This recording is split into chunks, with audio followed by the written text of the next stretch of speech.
What's going on, YouTube? Appreciate the love and support. On the road to 1,000 subscribers, man. Hit that like and subscribe button to the channel. Can't do it without you guys. This video, I'm going to share with you and talk to you guys about a domestic call and just talk to you guys about domestics in general when it comes to law enforcement. Said before, past videos, I said traffic stops and domestic calls are probably some of the dangerous calls that you're going to be called to in law enforcement.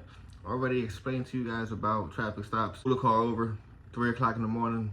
They got dark tinted windows. You don't know how many people are inside the car. You don't know who's driving the car. You walk up, you got a gun in your face. Shit's crazy, shit's real. Keep in mind, I feel like when people hear domestic violence or they hear domestics, automatically they're gonna think husband, wife, boyfriend, girlfriend, guy beating on a girl, girl spitting or attacking a guy, whatever. Domestics are anybody you live in a house with. It could be a roommate. It could be your siblings, brother, sister, whatever. You guys get into a fight, get into an argument, police get called. Domestic. It's going to be considered a domestic. Now, also keep in mind, you're not going to jail charged for domestic violence. Like, that's not the charge that you're going to jail for. If you live in a house and you fight with your roommate and you smack him with a bottle, you're going to get charged for aggravated assault or some crazy shit like that. It's assault. It's not domestic. So I feel like people just automatically, like I said, they hear domestic violence and they don't really know like how deep it kind of gets with it. We know tempers flare. It's emotional. Alcohol may be involved. Drugs may be involved or whatnot. So it's a different type of situation. And when you're in law enforcement, you have to know that going into these situations. And they would say this all the time when we was in the academy, on the street. They would say, yo, you're dealing, when you're a police officer, you're dealing with people on their worst days. How many times have you hit a parlay and called 911 to fucking celebrate? On your wedding anniversary, I doubt that anybody's calling 911 like, hey, can you guys send a couple units to blah, blah, blah, and so park out front of my house with the sirens on so we can celebrate. And you're not doing that shit. You get robbed, you're going to call 911. You get beat up, you're going to call 911. You get shot and stabbed, you're going to call 911. So it's those types of situations. So keeping that in mind, when you're a cop and you're getting dispatched to a domestic, you don't know what the fuck you're walking into. So it's like, you know, some shit is going on inside of that house where things could go left really fast. So it's like, keep in mind, like, think like this. Get a domestic. You hear yelling. You hear loud yelling and screaming and things like that, whatever. Knock on the door. So-and-so from Lane City Police Department, whatever. The fuck do you want? We heard we got a call about some disturbances and fighting and we just want to make sure everything. Who the fuck? Maybe they open the door. They don't even got to open it. Maybe they open the door. What the fuck do you want? Everybody's fine. I'm fine. She's fine. The girl or the wife, girlfriend comes up to the door. What the fuck do you guys want? Now, you're going to be kind of confused as a cop. Like, I just heard you guys yelling. I just stood outside this door for 2 minutes and heard y'all yelling. And now you guys are turning this anger against me? Because no matter what people want to say, you don't want police at your house. And people are allowed to argue. You are allowed to argue with somebody. You can argue with your girl. You're in public and you're arguing with your girl or your guy friend about whatever. And somebody stops their car and is like, yo, you better stop yelling at them. I'm going to call the police. You're not getting physical. Nobody's getting threatened. There's nothing. It's just verbal yelling. You're allowed to do that. You're allowed to do that. So it's kind of like you're, as a police officer, going to a situation like that where you're thinking you're going to go save somebody or help somebody, and it's just kind of like, no, bro, get the fuck out of here. Mind your business. Everything is fine. We don't want to press charges on each other. We're not hitting each other. The TV that I just smashed, that you see broken on the floor, I paid for this shit, so there's my receipt. We're fine. We're arguing. You argue with your wife, right? You probably got caught cheating how many times too, right? Damn, I got caught. What the fuck? It's gonna be like, and it's tough. As a cop, you just gotta take that shit. Like, okay, sorry, okay, whatever. Quick story. when I was living in the city. I lived in Venice Park Apartments, right? Second floor, Riverside Drive. I had these two crackhead alcoholic neighbors, bro. Fought every day. If me and them weren't arguing or having these banging on the wall wars, because like I said, I lived on the second floor. If I ever, even if I walk normally, bro, it's Venice Park. The walls are that thin. So if I walk or if I sneeze or if I do anything normal, I hear this girl banging on the goddamn wall. I'm like, yo, what the fuck? And we would have these ball banging wars where it's like, yo, like this is getting crazy now. It's getting crazy. But if I wasn't fighting with them or arguing with them, these two would argue and fight from the sun up to sundown. I kid you not. And I knew all their business because they were saying it. I got recordings on my phone, man. And it was nonstop all day. Fuck you, bitch. You're this, you're that, you're this, you're that. I'm hearing fucking shit getting thrown against the wall. Bro, it was crazy. These two crackheads are ridiculously crazy, out of their mind. So after a while of going back and forth with them and shit like that, I'm like, you know what? Next time I hear these motherfuckers arguing, I'm calling the cops. I'm not even going to bullshit you guys here, because I did call the cops. I did call. Fuck them. All right? Straight, I don't want to sidetrack, but that was hell living with those people. So one time, I don't even know if this time it was me who had called, but police had shown up. They were arguing really bad, bro. It's 1 o'clock in the afternoon on a Sunday, and they're arguing. Windows are open. I'm like, bro, like, nah. So I see the police coming at the door. They're knocking or whatever. As soon as the police open the door, what the fuck do you guys want? Don't you got something other things better to do? Don't you gotta go kill some innocent black people? We ain't doing shit. Fuck you, blah, blah, blah. And I'm opening cause like I said, I lived on the second floor. So I will open the door, I stick my head out, and I'm looking down the steps. I'm looking at the cops. The cops are standing against the wall, just kind of like, dude. So is anything okay? Are you guys okay? Fuck you, we're fine. We're fucking fine. We ain't doing shit. What the fuck? Sir, is everything fine? We just want to make sure everything is okay. Fuck you. And then she's behind him. Fuck you. And the cop like, yo, oh, hell no. And I'm thinking, they was just having a WrestleMania match in the living room 5 minutes before the cops showed up. Probably smacking each other with brooms and shit, glass cups and bro, like it was crazy, and I could hear everything.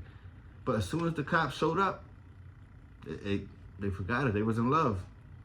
They was in love. The enemy was the police. Get the fuck out of my apartment. Go kill some innocent black people. Go do this. Go do that. Leave us the fuck alone. Blah blah blah.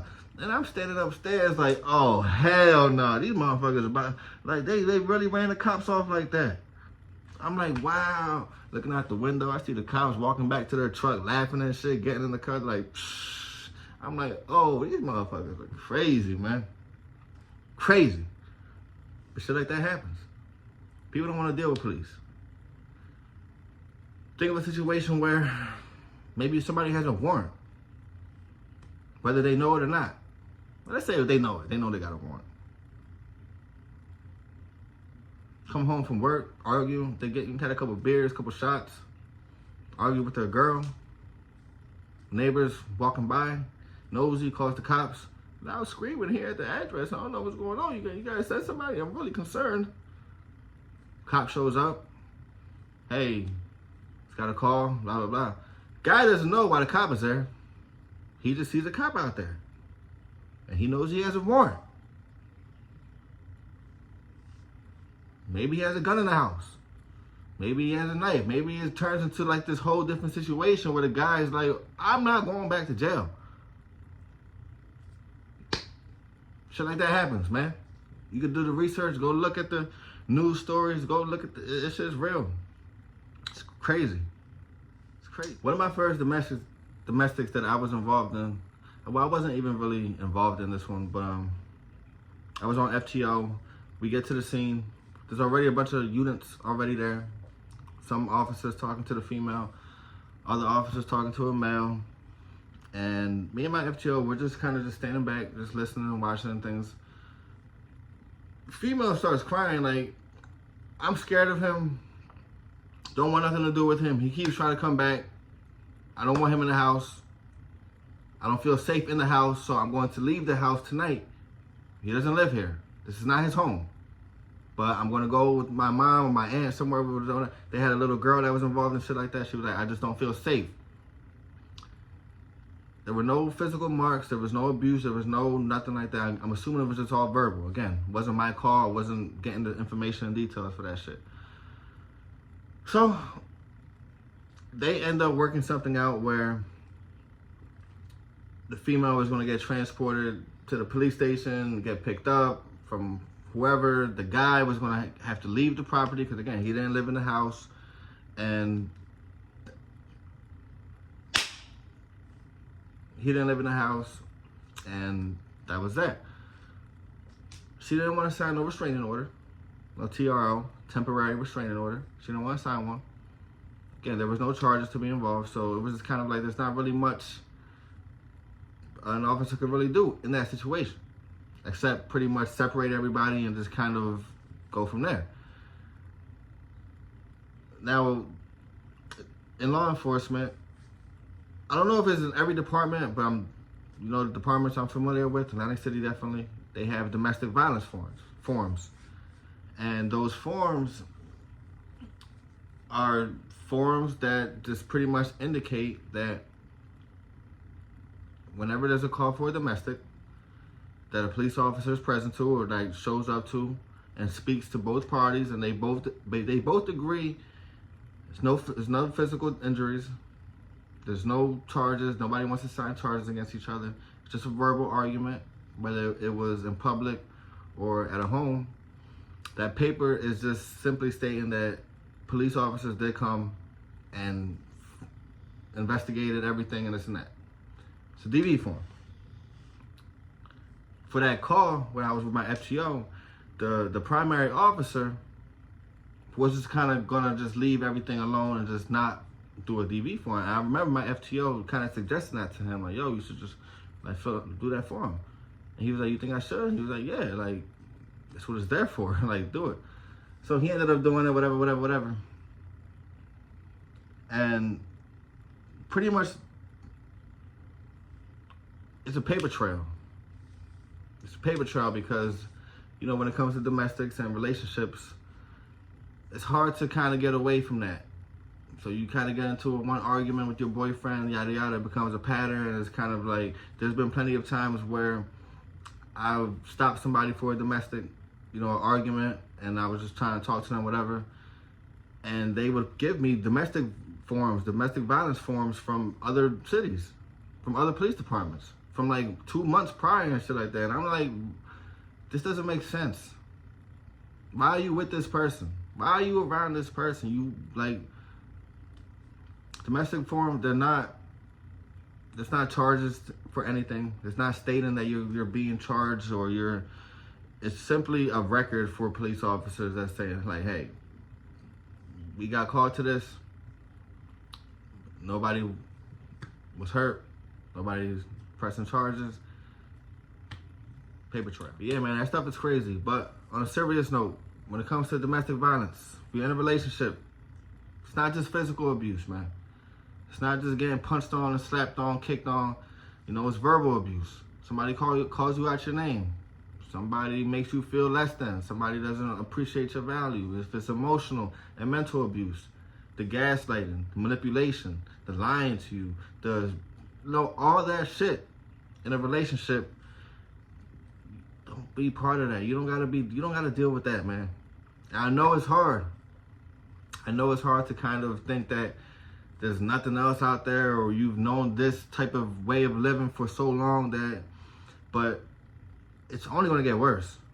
And like I said, there's times where I was working, I would get one domestic violence form, and this girl would have one from 2 months prior, and it's like, there's a pattern. Like, this shit is simply, it's not making sense. So, you really gotta weigh the positives with the negatives.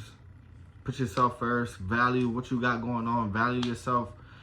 Because if somebody's doing that shit to you, they don't love you. That's not love. If that's your way of loving, or the type of love that's, I'm not gonna say it's fucked up, but it's fucked up. Like, you don't do that shit to people. And nobody's perfect. I'm not perfect. I've had my flaws. I have my flaws still, but, there's just some things that you just don't do to people. So you really, really got to take care of yourself. Find an exit strategy for that relationship, for that whatever you got going on that's causing you that stress, that mental stress, that physical abuse. Work on that exit plan and execute that shit and get the fuck out and put yourself first, man. Catch you on the next one. Peace.